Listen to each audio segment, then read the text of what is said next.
be talking about the shipbreaking industry in Southeast Asia. Take it away when you're ready.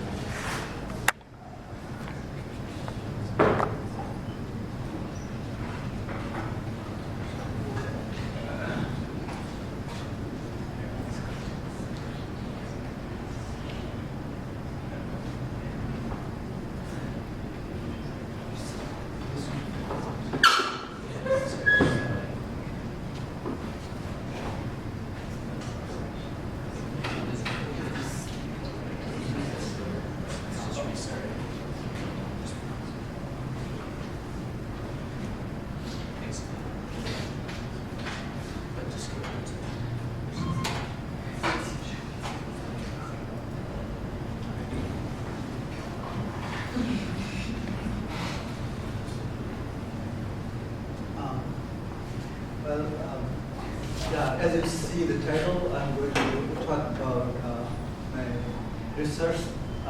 That is, I was working with my advisor, Audrey Mayer, Department of Social Science. We're working on an international convention.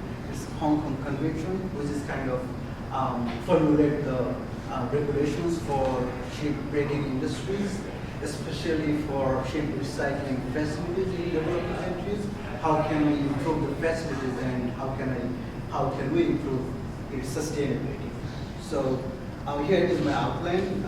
First, I would like to discuss about the geography of ship recycling industry, how it's kind of shifted to the developing countries, and then I will discuss about the background of ship recycling industry and how the actual process going on there in the beach, and I will then discuss about the background of the convention itself and what are the regulations and formulations that they are going to adopt to improve the ship recycling facilities.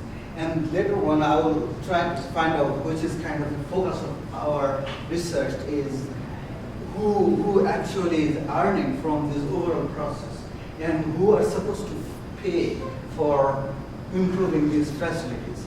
And later on, I will propose a financial mechanism, like how can we improve actually through a financial mechanism. And then I'll try to conclude. As you can see, this is the geography, and this is the whole graph. And the first part of the graph, as you can see, this is 1950s, 60s, or 70s, where most of this ship recycling activity was going on in developed countries.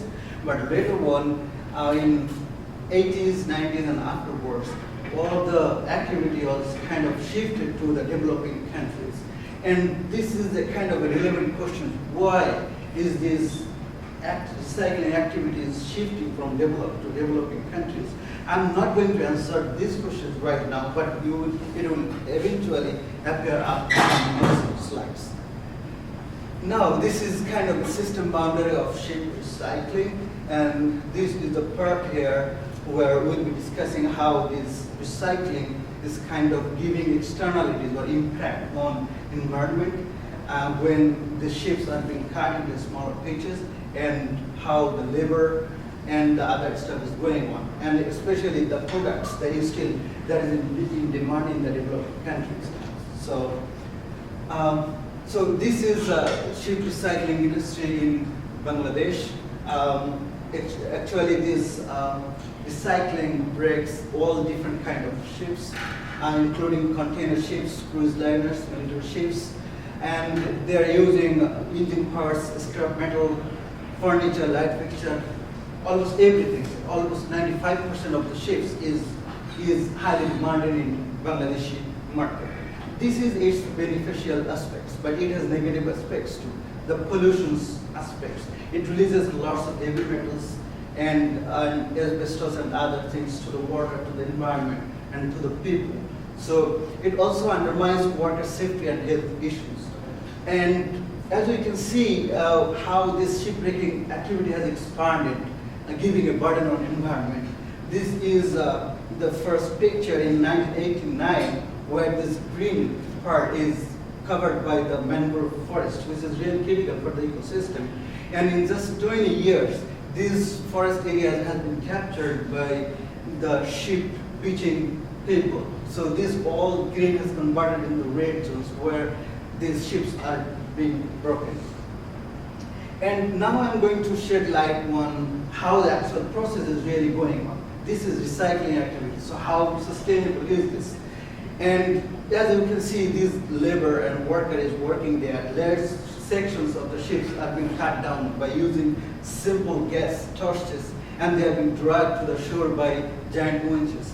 And sometimes workers are hammering and punching and making big holes inside, and they are breathing these toxic gases, and nobody even caring about that. And as you see that on this, the smaller pieces has been broken from the ship breaking, ship recycling industries, you see that these all the people are dragging those small pieces for loading to the trucks. But thing is that, have a look at it, they don't have no safety measures, no helmet, no shoes, no mask, nothing. And you can easily get the consequences. These are the pictures. People's life expectancy is really, really low. International labor organizations has recorded that their life expectancy is around 40 years. So you can easily guess how sustainable is it.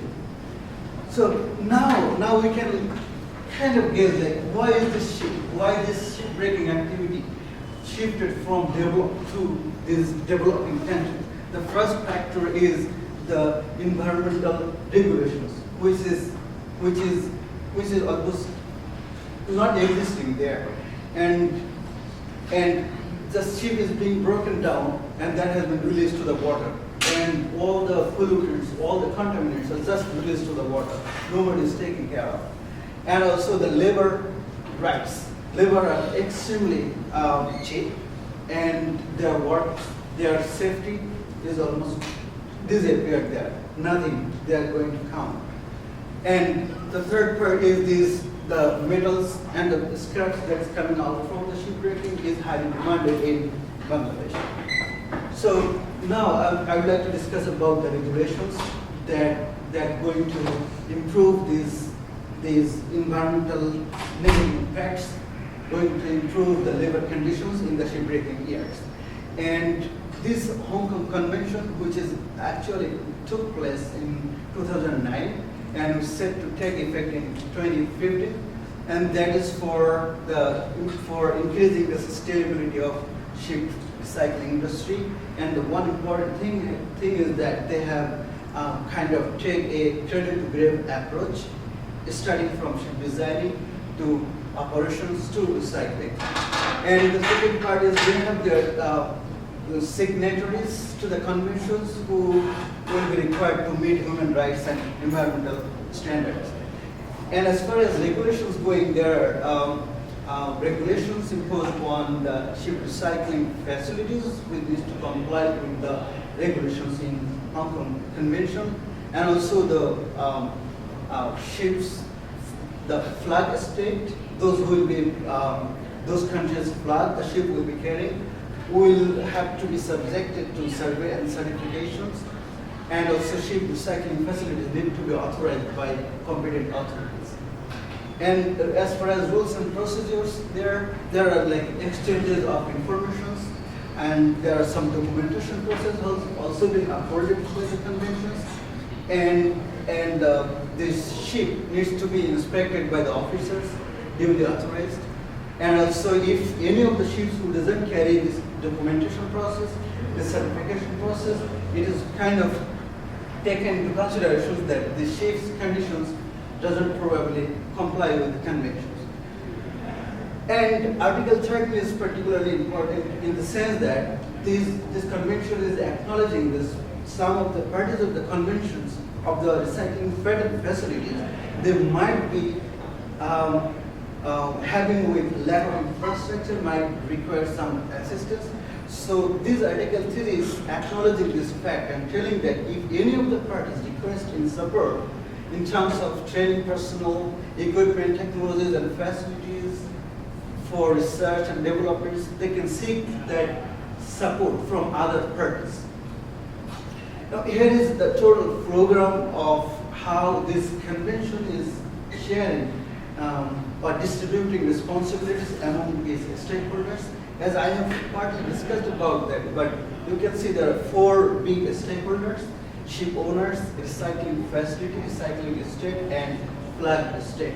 And so far, as you can see, recycling facility and flag estate is kind of clear because all the stars and arrows going all around.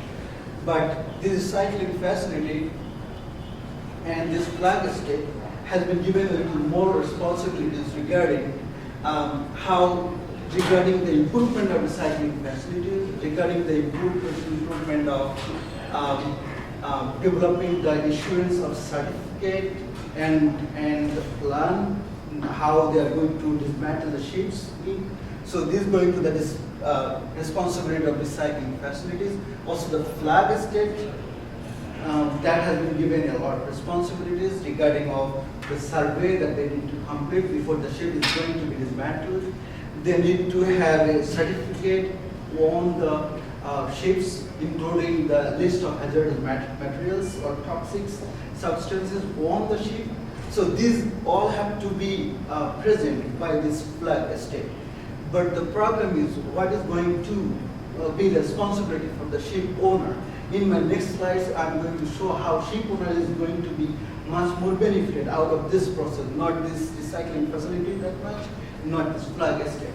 So in this framework, I'm going to discuss about that this ship owner has been given very least responsibilities. Just that is limited to the notification of that a documentation they have accepted. There is providing the ship recycling plan to the ship recycling factories. There are just initial notifications to the flag estate that they would like to send that to the recycling facilities. Okay. And there is, so this kind of very low responsibility is given to the ship ship owners. Now, whose responsibility is this? There is the report from ICRIS, right? It's from the green paper published from European Union. They have imposed the responsibility of the ship owner because they are telling that it's their decision to send the ships to the wrong facilities. And it is also arguing that ship recycling is a service from the global shipping industry, so they need to pay for it. And this is a little bit of ship recycling economics. What I've been finding is that this second row, that is kind of a projected per year income by the ship owner. It's in $1 billion, so it's about $1 to $2 billion in the year that is being grabbed by the ship owner. And here is the scrap price that has been in US dollar 170 per light or LDT, light displacement tons. So actually, I'm going to detail in these slides how this prices varies. For example, Bangladesh, China, US, and EU. Selling price per LDT in Bangladesh is $450 to $500, whereas in developed countries for $45 to $50. Part of the reason that Bangladesh is highly demanded, and also they are kind of avoiding the external cost in terms of environmental regulations, in terms of labor wages. That you can see in the second row. The labor cost there in Bangladesh is just $1 to $2 a day, whereas in US that is $200 to $250 a day, and in EU it's around $250. So you can easily guess. And also the last factor is that is why the capacity for Bangladesh ship breaking facility is increasing. China is also increasing, but in US and EU, US is almost nil and EU just decreasing significantly. So given this one, we see the ship owner earn billions at the expense of developing countries' environment and labor costs. Now why, even though these Hong Kong Convention people knows about that ship owners is getting all the benefits, but why they are not imposing any responsibilities to them? So part of the responsibility I found is the policy leakage. There is one policy adopted by European Union, which is West Shipment Regulations. So their regulations is pretty much strict, but that strictness has been kind of linked to the actual scenario. So thing is that 75% of the total EU ship has been sent to the wrong facilities, though they are owned by the EU people, but not flagged by their own people. What is that flag system that I have talked about is the flag of convenience. There is one system going on in shipping industries where if you own the ship, you can kind of fly the flag on the ships from another countries. Those countries who have less environmental regulations, less labor rights, or something else. So this polysilicates. So this must be a part of the reasons why these conventions are not that strict. Now here is the process. And on one hand, we're kind of avoiding responsibility from those who are supposed to have the responsibility. And another part, we're kind of fearing of if the policy leakage is going to nowhere, going to extract no benefits at the end of the day. So we are proposing deposit refunds mechanism, which is kind of based on the market system, as well as it's kind of taking something from ship owner. So part of the system is that when ship owner is building ships, then you will have a particular fee to a ship recycling fund. And once they send their ships at the end of their life to the ship recycling facilities, then they will get funded that. Given the condition that they send their ships to the right and sound recycling facilities. And so having that conclusion is that this part of the deposit and return systems is acknowledging the polluter pays responsibilities, that those who are polluting, they need to be paid for that. And second thing is that it identifies the stakeholders' burden and incentives, and it also giving the market incentives for all the stakeholders and try to implement Hong Kong conventions. And it also enforces sustainable ship recycling practices. So thank you.